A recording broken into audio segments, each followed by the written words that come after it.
Now let's check another deviation which is related to the low level. So what can cause low level?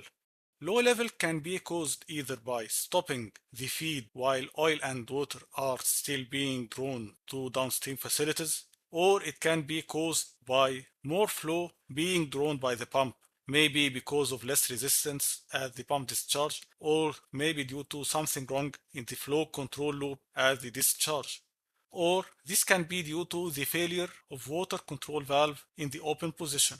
So what shall be the consequences here?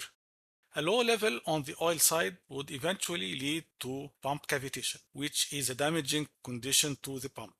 On the water side, this shall lead to oil escaping to the produced water disposal unit, which can pose a safety and environmental issue.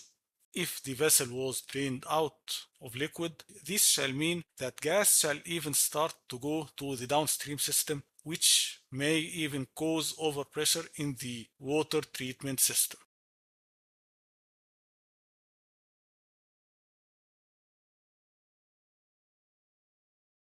So what are the safeguards here?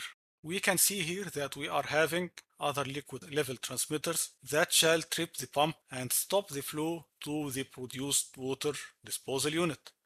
So there is no need to add recommendations here.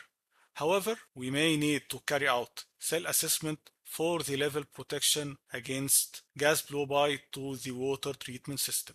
Now, as there is no heating or cooling in our system, there is no much deviation expected which is related to temperature.